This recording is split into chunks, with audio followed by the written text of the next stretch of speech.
Olá, na aula de hoje nós iremos tratar sobre os princípios relacionados com o processo civil, chamados também de normas fundamentais constitucionais.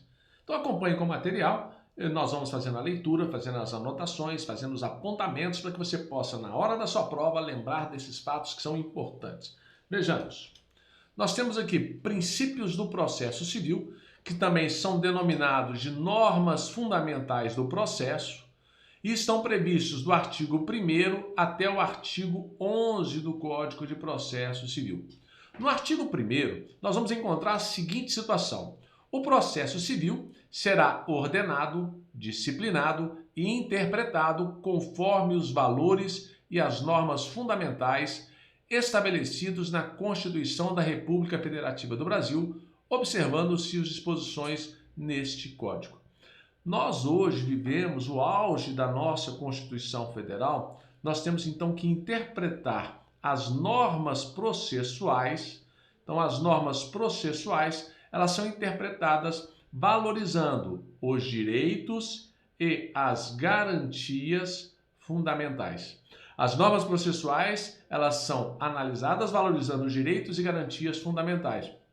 Então, nós podemos afirmar que a Constituição Federal, bem como as normas supralegais, devem ser analisadas e interpretadas quando nós estivermos falando de processo civil. Você tem que lembrar o seguinte: nós temos as normas constitucionais, nós temos a norma constitucional, nós temos as normas supralegais e nós vamos ter as normas ordinárias. Lembrando que as normas supralegais são aquelas que não se equivalem a emendas constitucionais. Elas estão abaixo da Constituição, mas estão acima da lei, supralegais. Um exemplo é o Pacto de São José da Costa Rica. É considerado uma norma supralegal. Ela está abaixo da Constituição e acima das normas infraconstitucionais. Nós podemos fazer esse triângulo. Aqui, a Constituição Federal. Aqui embaixo nós teríamos as normas infraconstitucionais e aqui nós estaríamos perante as normas supralegais. Nós sabemos que uma norma, para se equivaler a uma Constituição, às normas constitucionais, por exemplo, a emenda constitucional, ela tem que ser aprovada em 2 turnos por 3/5 dos votos para que seja equiparada à emenda constitucional, seja equiparada à Constituição Federal, à norma constitucional. A supralegal é aquelas normas que elas não observaram esse quórum antes dessa exigência. Então fiquemos atentos com esse detalhe. Continuando, nós podemos falar aqui também do artigo 2º, que vem nos dizer que o processo começa por iniciativa da parte e se desenvolve por impulso oficial, salvo as exceções previstas em lei. No artigo 2º, nós vamos deparar com o princípio da inércia da jurisdição. Princípio da inércia da jurisdição. Se há inércia da jurisdição, nós temos também o denominado, quando nós falamos inércia, existem algumas terminologias que podem aparecer na sua prova, que seria o princípio da demanda, que é a mesma coisa, ou o princípio do dispositivo. Então, se fala para você, princípio da demanda é a mesma coisa que o princípio da inércia. Princípio do dispositivo, a mesma coisa que o princípio da inércia. Então, o processo ele começa por iniciativa da parte. Não pode o Poder Judiciário iniciar o processo se verificar, por exemplo, que você causou um dano para uma determinada pessoa. É preciso que essa pessoa provoque o Poder Judiciário. Por isso, denominado o princípio da inércia, princípio da demanda, princípio do dispositivo. Anote essas diferenças de terminologias. E a partir desse momento, nós temos que ele se desenvolve. Quando o Poder Judiciário ele é provocado, nós teremos aí o impulso oficial. E o impulso oficial ele está relacionado, nós vamos colocar aqui, nós falamos da inércia, agora o impulso oficial ele está relacionado com o princípio inquisitivo. Princípio inquisitivo. O juiz pode iniciar, mas após ser provocada a atividade jurisdicional, ele dará impulso. Princípio inquisitivo. Nós temos, então, que o juiz ele não vai iniciar o processo, mas após ser provocada a atividade jurisdicional, ele dará o impulso. Nós chamamos isso aí também de princípio inquisitivo. No artigo 3º, sei que você está acompanhando no seu CPC, nós temos que não se excluirá da apreciação jurisdicional ameaça ou lesão a direito. Nós temos aqui o princípio, princípio da inafastabilidade da jurisdição. Princípio da inafastabilidade da jurisdição. Também previsto no artigo 5º, inciso 35 da Constituição da República. Nós temos que, no caso de uma ameaça, no caso de uma lesão, o Poder Judiciário, esses fatos não se excluirá da apreciação do Poder Judiciário. É permitida a arbitragem na forma da lei. Nós temos também o princípio da promoção do Estado, da autocomposição, a tentativa de autocompor. O Estado promoverá sempre que possível a solução consensual dos conflitos. O objetivo é que todas as pessoas consigam resolver, independentemente do poder judiciário, chamada aí a autocomposição.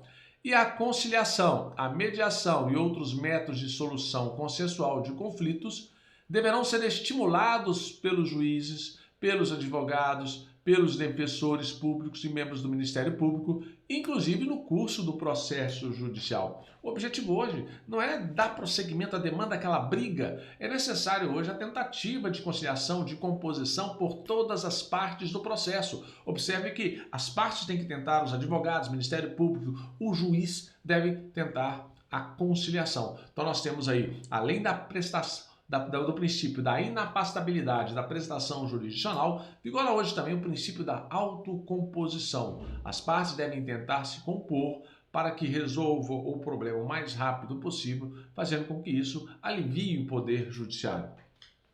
O artigo 4º também trata dos princípios. Nós temos que as partes têm o direito de obter em prazo razoável a solução integral do mérito, incluída essa atividade satisfativa. Na verdade, nós vamos encontrar aqui o denominado princípio da primazia da decisão de mérito. Princípio da primazia da decisão de mérito. É um momento que se abre espaço para correção. Então, as partes têm o direito de obter um prazo razoável à solução, mas às vezes ocorrem situações em que vão ocorrer erros na petição. Então, durante o processo, deve tentar primeiro sanar os vícios, tanto os vícios formais quanto os vícios materiais. E esses vícios formais, na verdade, é quando se requer a emenda da inicial, requer a correção do polo passivo, antes, inclusive, de extinguir o processo. Porque antigamente, quando tinha esses erros, o juiz já extinguiu o processo sem resolução do mérito, dando prosseguimento. Mas hoje não. Primazia, nós temos a primazia das decisões de mérito, buscando com isso solucionar a forma de que o processo dure o menos tempo possível. Por isso que temos aí a parte, um prazo razoável do processo. Se ficar extinguindo, a parte entrar de novo, tenta já solucionar da melhor forma para que possa dar prosseguimento. Esse artigo vai valorizar também o artigo 487 do CPC, onde nós temos a duração razoável do processo. Temos também o princípio da satisfação ou princípio da efetividade. Satisfação ou princípio da efetividade. No caso da efetividade, a execução no final tem que produzir resultados reais. O objetivo é que não adianta nada você ter uma sentença favorável, a justiça buscar o mais rápido possível a solução desse problema e com isso você não ter a solução do processo, não ter a execução de forma real. No artigo 5º, nós vamos deparar com o princípio da boa-fé objetiva, boa-fé processual objetiva. Olha o que diz. Aquele que, de qualquer forma, participa no processo deve compor-se de acordo com a boa-fé. Isso significa que nós temos que todos devem, todos devem seguir um padrão ético de conduta. E quando eu falo todos, são a todos do processo, juiz, as partes, advogados, peritos, todos aqueles que vão participar no processo. Temos então o princípio da boa-fé objetiva. Já no artigo 6º, nós temos o princípio da cooperação. Princípio da cooperação. Todos os sujeitos do processo devem cooperar entre si para que se obtenha, em tempo razoável, decisão de mérito justa e efetiva. Esse princípio da cooperação também se aplica a todos no processo. No artigo 7º, nós vamos ter o princípio da isonomia.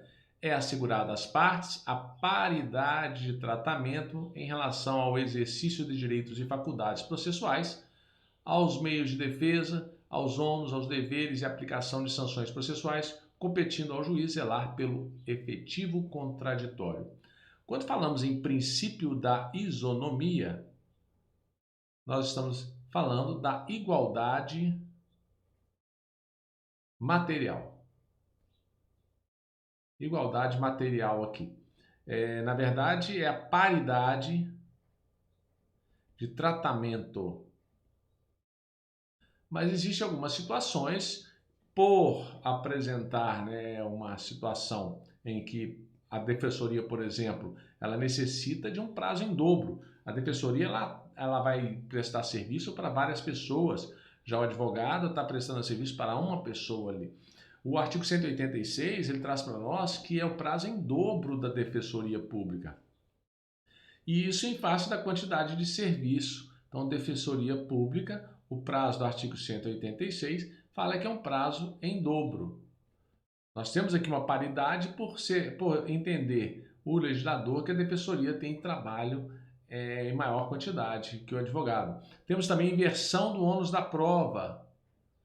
Lá no 373, em determinadas situações, o juiz vai inverter o ônus da prova. Nós temos o artigo 98, que vai falar da gratuidade da justiça. Também questão de paridade de tratamento.